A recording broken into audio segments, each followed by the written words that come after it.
Welcome to Bite at a Time Books Behind the Story, where we answer the questions you have about your favorite classic authors. What inspired your favorite author to write their novels? What was going on in the world at the time? Follow along with us as we tell you what was happening in the world while your favorite authors wrote your favorite classics. My name is Bree Carlile, and I love to read, and wanted to share my passion with listeners like you. If you enjoy our show, be sure to follow the show on your favorite podcast platform so you get all the new episodes. You can find us on all the social medias at Bite at a Time Books or on our website, biteatatimebooksbehindthestory.com, where you can also sign up for our newsletter for more information on who we're talking about and what's coming next for the podcasts. We're part of the Bite at a Time Books Productions Network.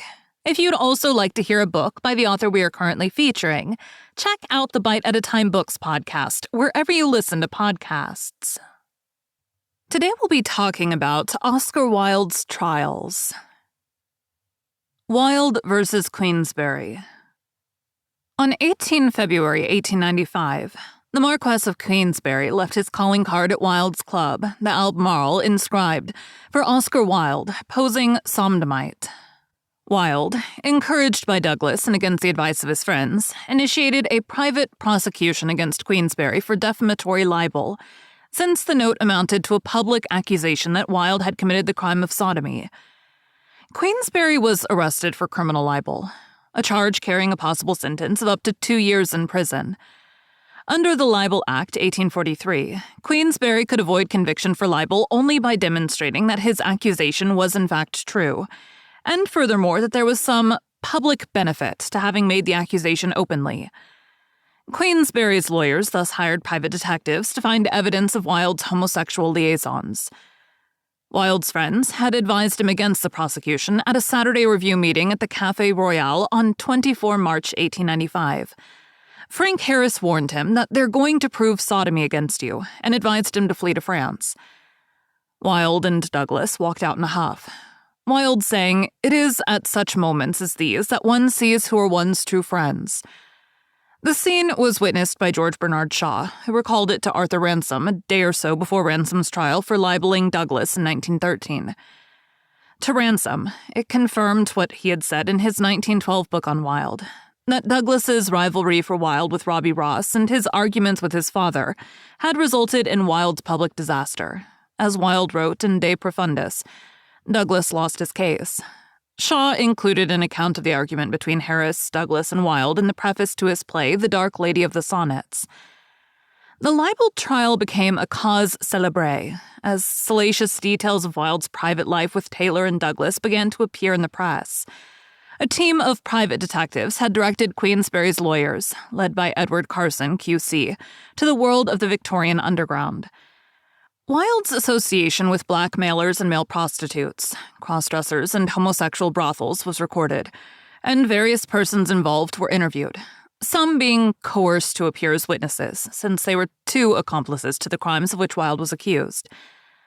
Wilde's preliminary hearing took place at Bow Street Magistrates' Court before the trial, which captivated Victorian society, opened at the Old Bailey in central London on 3 April 1895, before Mr. Justice Richard Hen Collins, a fellow Dubliner, amid scenes of near hysteria both in the press and the public galleries.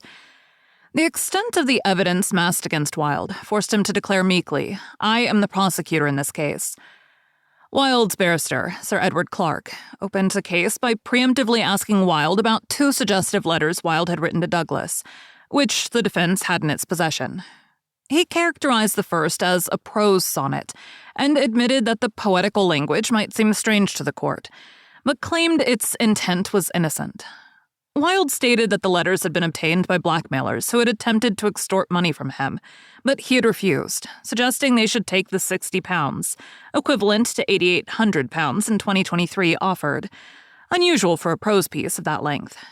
He claimed to regard the letters as works of art, rather than something of which to be ashamed. Carson, who was also a Dubliner who had attended Trinity College Dublin at the same time as Wilde, cross-examined Wilde on how he perceived the moral content of his works. Wilde replied with characteristic wit and flippancy, claiming that works of art are not capable of being moral or immoral, but only well or poorly made, and that only brutes and illiterates whose views on art are incalculably stupid would make such judgments about art. Carson, a leading barrister, diverged from the normal practice of asking closed questions. Carson pressed Wilde on each topic from every angle, squeezing out nuances of meaning from Wilde's answers, removing them from their aesthetic context, and portraying Wilde as evasive and decadent. While Wilde won the most laughs, Carson scored the most legal points. To undermine Wilde's credibility, and to justify Queensberry's description of Wilde as a posing sodomite, Carson drew from the witness an admission of his capacity for posing by demonstrating that he had lied about his age under oath. Playing on this, he returned to the topic throughout his cross-examination. Carson also tried to justify Queensberry's characterization by quoting from Wilde's novel The Picture of Dorian Gray, referring in particular to a scene in the second chapter in which Lord Henry Wotton explains his decadent philosophy to Dorian, an innocent young man, in Carson's words. Carson then moved to the factual evidence and questioned Wilde about his friendships with lower-class males, some of whom were as young as 16 when Wilde had met them. Wilde admitted being on a first-name basis and lavishing gifts upon them, but insisted that nothing untoward had occurred and that the men were merely good friends of his. Carson repeatedly pointed out the unusual nature of these relationships and insinuated that the men were prostitutes. Wilde replied that he did not believe in social barriers and simply enjoyed the society of young men. Then Carson asked Wilde directly whether he had ever kissed a certain servant boy. Wilde responded, "Oh dear no, he was a particularly plain boy, unfortunately ugly. I pitied him for it." Carson pressed him on the answer, repeatedly asking why the boy's ugliness was relevant. Wilde hesitated. Then, for the first time, became flustered. "You sting me and insult me and try to unnerve me, and at times one says things flippantly when one ought to speak more seriously." In his opening speech for the defense, Carson announced that he had located several male prostitutes who were to testify that they had had sex with Wilde. On the advice of his lawyers, Wilde dropped the prosecution. Queensberry was found not guilty, as the court declared that his accusation that Wilde was posing as a sodomite was justified, true in substance and in fact.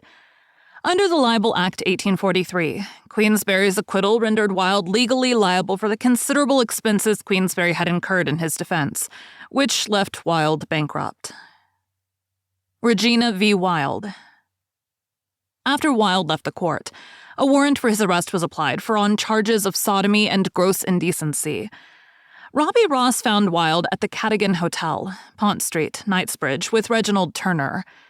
Both men advised Wilde to go at once to Dover to try to get a boat to France. His mother advised him to stay and fight. Wilde, lapsing into inaction, could only say, "The train is gone. It's too late." On 6 April 1895, Wilde was arrested for gross indecency under Section 11 of the Criminal Law Amendment Act 1885, a term meaning homosexual acts not amounting to buggery, an offense under a separate statute. At Wilde's instruction, Ross and Wilde's butler forced their way into the bedroom and library of 16 Tite Street, packing some personal effects, manuscripts, and letters, so they would not be sequestered by the police. Wilde was then imprisoned on remand at Holloway, where he received daily visits from Douglas. Events moved quickly, and his prosecution opened on 26 April 1895 before Mr. Justice Charles. Wilde pleaded not guilty. He had already begged Douglas to leave London for Paris, but Douglas complained bitterly, even wanting to give evidence. He was pressed to go and soon fled to the Hôtel du Monde in France. Fearing persecution, Ross and many others also left the United Kingdom during this time. Under cross-examination, Wilde was at first hesitant, then spoke eloquently. Charles Gill, prosecuting. "What is the love that dare not speak its name?" Wilde. "The love that dare not speak its name in this century is such a great affection of an elder for a younger man as there was between David and Jonathan, such as Plato made the very basis of his philosophy, and such as you find in the sonnets of Michelangelo and Shakespeare. It is that deep spiritual affection that is as pure as it is perfect. It dictates and pervades great works of art, like those of Shakespeare and Michelangelo, and those two letters of mine, such as they are. It is in this century misunderstood. so much misunderstood that it may be described as the love that dare not speak its name, and on that account of it, I am placed where I am now. It is beautiful. It is fine. It is the noblest form of affection. There is nothing unnatural about it. It is intellectual, and it repeatedly exists between an elder and a younger man, when the elder man has intellect and the younger man has all the joy, hope, and glamour of life before him. That it should be so, the world does not understand. The world mocks at it, and sometimes puts one in the pillory for it. Loud applause, mingled with some hisses. This response was counterproductive in a legal sense, for it only served to reinforce the charges of homosexual behavior. The trial ended with the jury unable to reach a verdict. Wilde's counsel, Sir Edward Clarke, was finally able to get a magistrate to allow Wilde and his friends to post bail. The Reverend Stuart Headlam put up most of the £5,000 surety required by the court, having disagreed with Wilde's treatment by the press and the courts. Wilde was freed from Holloway, and, shunning attention, went into hiding at the house of Ernest and Ada Leverson, two of his firm friends. Edward Carson approached Sir Frank Lockwood, Q.C., the Solicitor General, and asked, "Can we not let up on the fellow now?" Lockwood answered that he would like to do so, but feared that the case had become too politicized to be dropped. The final trial was presided over by Mr. Justice Wills. On 25 May 1895, Wilde and Alfred Taylor were convicted of gross indecency and sentenced to 2 years' hard labor. The judge described the sentence, the maximum allowed, as totally inadequate for a case such as this, and that the case was the worst case I have ever tried. Wilde's response of, "And may I say nothing, my lord?" was drowned out in cries of shame in the courtroom. Although it is widely believed that the charges were related to Wilde's consensual activities, the trials of Oscar Wilde, which includes an original transcript of the libel trial, which came to light in 2000, suggests that he took advantage of teenagers. Anthony Edmonds feels that Wilde would have faced prosecution today.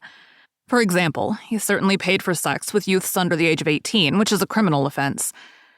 But even if his activities had led only to exposure and not to arrest, he would have been savagely pilloried in the media. Wilde was 39 when he seduced Alphonse Conway, and Conway was an inexperienced boy of 16. Another teenager who said he had engaged in sex acts with Wilde, Walter Granger, who was 16 at the time, said Wilde had threatened him with very serious trouble if he told anyone about the relationship. Marriageable age, and the age of consent in England, was 16 at the time, having been 13 as recently as 1885.